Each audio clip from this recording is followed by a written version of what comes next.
தீட்டுன்றதை வந்து அவங்க வந்து எதுக்காக சொன்னாங்க அப்படின்னு கேட்டிங்கன்னா, இப்போ மலையில் ஏறி போகணும்னு இவனுக்கு ஆசை இருக்கும். ஒரு 6 மாசத்துல இவனுடைய துக்கக்காரிய துக்கம் வந்து தாயில் சிறந்த கோவிலும் இல்லைன்னு தாய்க்கு தான் முதலிடம் கொடுத்துருக்குறாங்க. செய்வனை, ஏவல், சூனியம் போன்ற பிரச்சனைகளால் பாதிக்கப்பட்டவர்கள் அங்கே போயிட்டு பொங்கல் வச்சாங்கன்னா அதெல்லாம் சரியாயிடும் அப்படின்றது ஒரு ஐதீகம். தெய்வங்கள் எல்லாத்துக்குமே சக்தி இருக்குது. இன்னை வரைக்கும் அதெல்லாம் வந்து உணர்ந்துட்டு இருக்க முடியும். யார் இறந்தாலும் துக்கம் என்பது துக்கம் தான், இழப்பு என்பது இழப்பு தான். எல்லாருக்குமே வந்து உடனே சாமியை வர வச்சு கேட்கணும். அதில் சில பேருக்கு உடன்பாடு இருக்கும், சில பேருக்கு உடன்பாடு இருக்காது.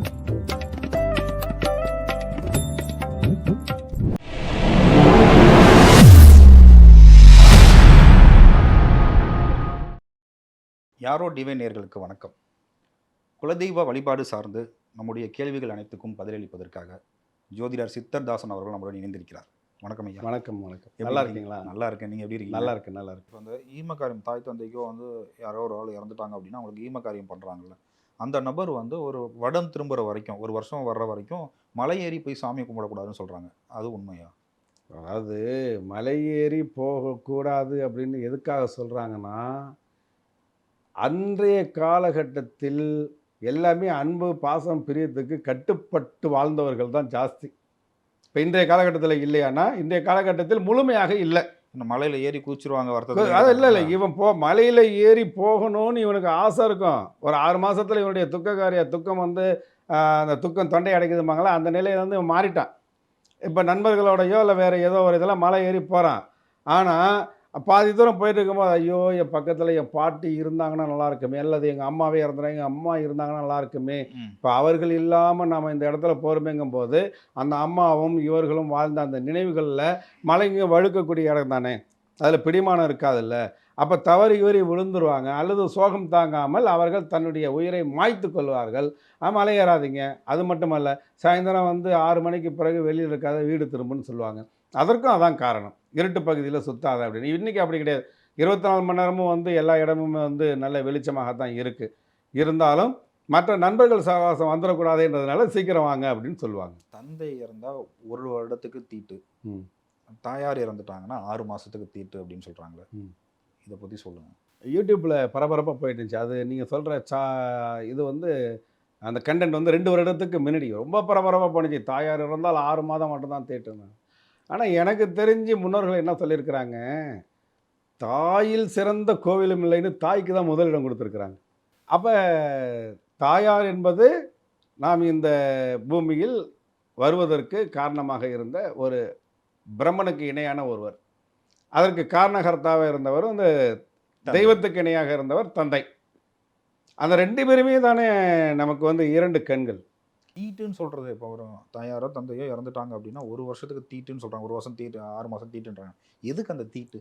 இல்லை, தீட்டுன்றதை வந்து அவங்க வந்து எதுக்காக சொன்னாங்க அப்படின்னு கேட்டிங்கன்னா, அது முதல்ல சொன்ன பாருங்களேன், கோவிலில் போயிட்டு அந்த பொங்கல் வைக்கக்கூடாது, தேங்காய் உடைக்கக்கூடாது அப்படின்னு சொல்லுவாங்க. அந்த 1 வருடம் மட்டுமாவது அவங்கள நம்ம நினச்சிட்டு இருக்கணும் இல்லையா? ஓ, அதுதான் அவங்கள நினச்சிட்டு மற்ற விஷயத்த போய் செய்யாதீங்க அப்படிங்கிற ஒரு கான்செப்ட். அப்போ இந்த மேல்மருவத்தூர் ஆதிபராசக்தி கோவில் இருக்குது பாருங்கள். இந்த மேல்மருவத்தூர் ஆதிபராசக்தி கோவிலில் கோவிலுக்கு அப்படியே எதிர்பக்கத்தில் பிரித்யங்கரா தேவியினுடைய ஒரு சன்னிதானம் இருக்கும்.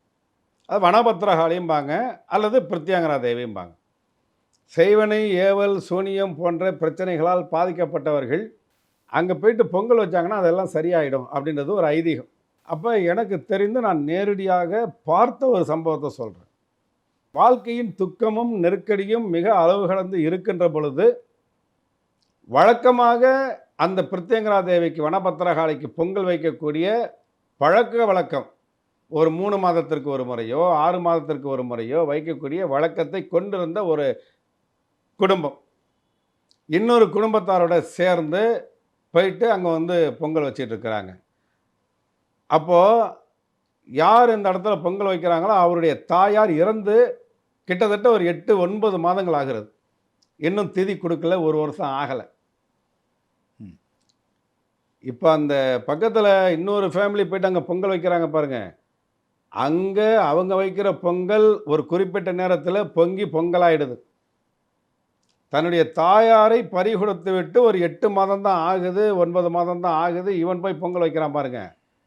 அந்த இடத்துல அந்த பொங்கல் தண்ணியில போட்ட கல்லு மாரியே கிடக்குங்கம்பாங்களா, அத மாதிரி கொதிநிலையே வராம அப்படியே தான் கிடக்கு.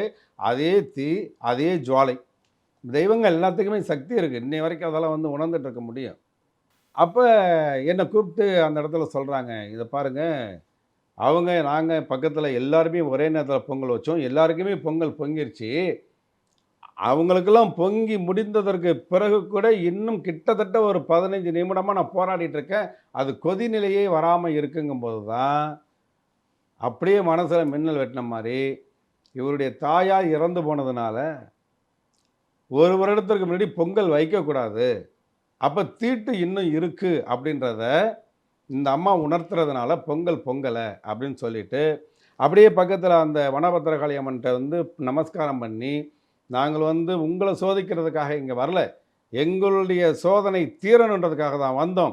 பக்தியின் அடிப்படையில தான் பொங்கல் வைக்க வந்தோம். நாங்க அதனால எங்களுடைய வேதனை அதிகமா இருந்ததுனால, தாயார் இறந்தத பத்தி நாங்க நெனைக்கல. இதுல குற்றங்குறைகள் இருந்தா நீங்க மன்னிச்சிருங்க. ஆனா இப்ப பொங்கல் பொங்கணும்.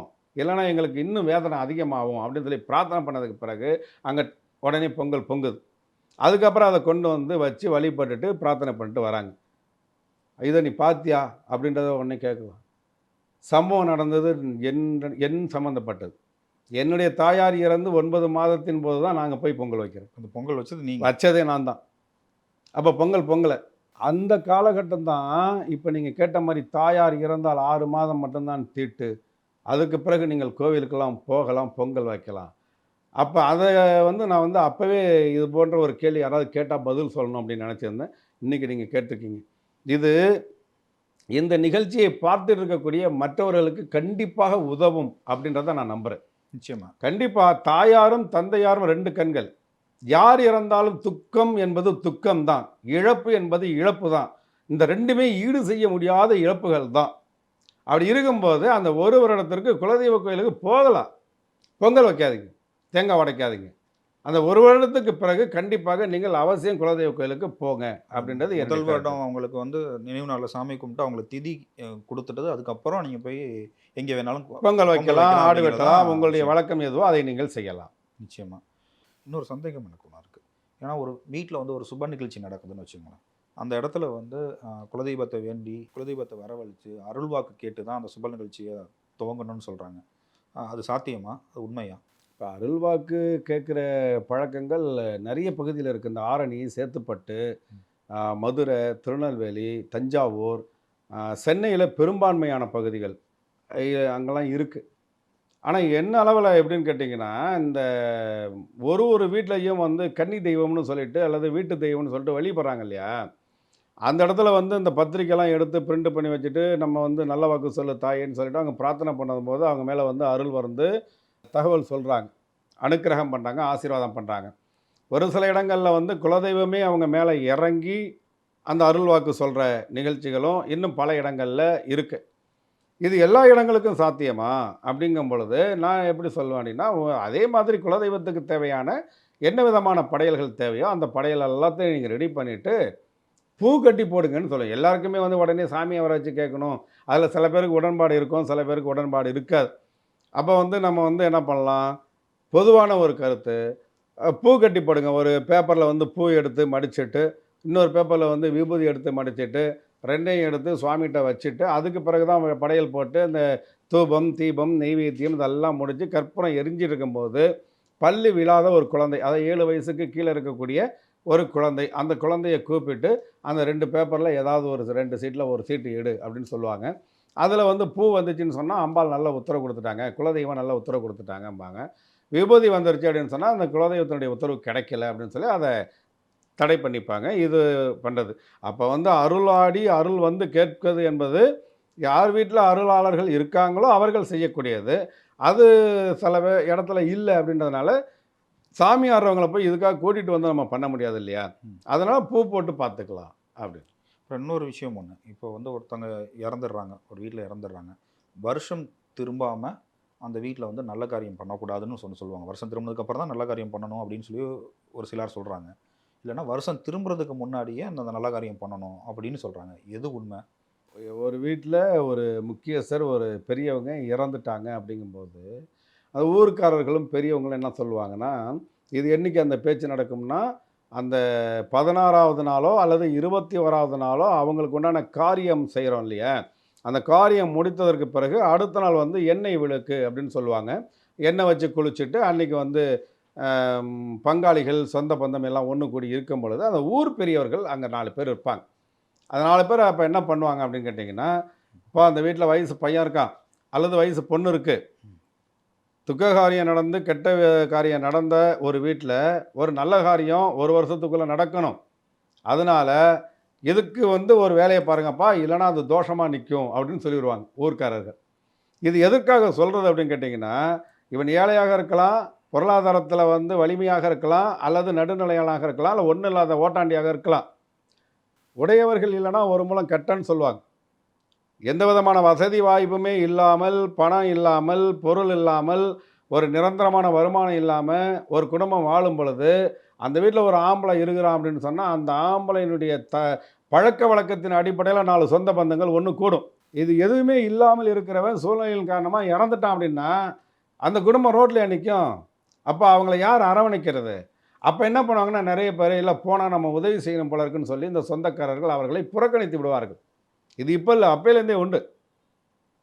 அப்ப இவன்ட்ட போனா அவனுக்கு உதவி செய்யணும், புள்ளைய படிக்க வைக்கணும், அந்த பொண்ணுக்கு வந்து மருத்துவ செலவு செய்யணும், நாளைக்கு கல்யாணம் காட்சினா நம்ம கையில தான் வந்து கால்ல தான் வந்து விழும்.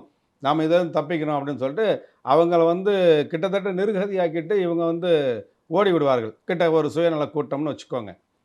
அப்படி ஓடக்கூடாதுன்றதுக்காக தான் அந்த ஊர் பெரியவர்கள் என்ன பண்றாங்கன்னா, "நீ மாமனா? நீ மச்சானா? நீ சித்தப்பனா? பெரியப்பனா? நீ யாரு பங்காளியா?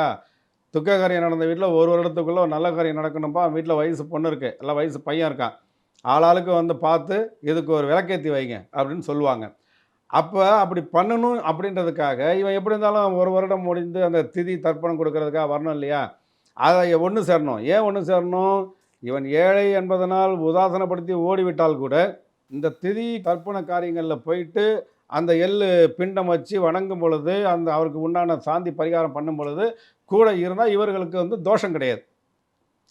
இல்லன்னா அந்த தோஷம் அப்படியே நிக்கும். தர்ப்பணம் யாருக்கும் குடுக்கலங்க, முன்னோர்களுக்கு திதி குடுக்கல உங்க கையால, இதெல்லாம் சொல்லுவாங்க. அதனால இவர்கள் குடும்பத்தில தோஷம் எதுவும் ஏற்பட்டு விடக்கூடாது என்பதற்காக அன்னைக்கு வரணும். அப்ப அது வர்றதுக்கு முன்னாடி என்ன பண்ணுவாங்க, 10 பேர் சொந்தக்காரங்க, அண்ணன், தம்பி, மாமா, மச்சான், பங்காளிகள் இருக்காங்கன்னா, 10 பேருமே வந்து இதுக்கு வந்து ஒரு முயற்சி எடுத்து, அந்த இடத்துல ஒரு நல்ல காரியத்த நடத்தி வப்பாங்க. அப்போ இதுக்கு ஊர்க்காரர்கள் ஒத்துழைப்பாக இருப்பார்கள். இது நகரப்பகுதியில இன்னைக்கு சாத்தியம் இல்ல. ஆனாலும் இந்த கலாச்சாரம் அணையாமல் வாழ்ந்து கொண்டிருக்கிறது மதுரையிலயும், திருநெல்வேலியிலும், தஞ்சாவூர் பகுதியிலயும் தான். சரிங்களா? நிச்சயமா. அதனால தான் எனக்கு தெரிந்த அளவுல மதுரைக்காரர்கள் ஆரோக்கியமா இருப்பாங்க. பெரியவங்கலாம், வயசுல பெரியவங்கலாம். ஆரோக்கியமா இன்னை வரைக்கும் அவங்க வேலைய அவங்களே செஞ்சுப்பாங்க. காரணம், இதே மாதிரி எத்தனையோ குடும்பங்களுக்கு அவர்கள் விலைக்கேற்றி வைத்திருக்கிறதுனால, அவர்களுடைய ஆன்மா இவங்கள வாழ்த்தியிருக்கு அப்படின்னு அர்த்தம். நிச்சயமா. இப்போ குலதெய்வ வழிபாடு சார்ந்தும், முன்னோர்கள் வழிபாடு சார்ந்தும் எங்களுக்கு இருந்த சந்தேகங்கள் எல்லாத்துக்குமே நீண்ட விளக்கம் குடுத்தீங்க. இந்த நேரத்துக்கும் நேர்காணலுக்கும் நன்றி. அது மட்டும் இல்லாம தொடர்ந்து நம்ம நிறைய விஷயங்கள் நம்ம பேச போறோம் உங்க சேனல்ல. தொடர்ந்து பேசுவோம். நன்றி. இதே போன்ற இந்த பதிவிலையோ அல்லது பதிவு சார்ந்தோ ஏதாவது கேள்விகள் இருந்தா நேயர்கள் கமெண்ட்ல போடுங்க. உங்களுடைய கேள்விகள் ஒரு 10 கேள்விகள், 20 கேள்விகள் வந்துருச்சுன்னா, நம்ம சேனல்ல அந்த கேள்விகளுக்கு உண்டான பதிலை ஒரு பதிவாக போடுறோம். நன்றி.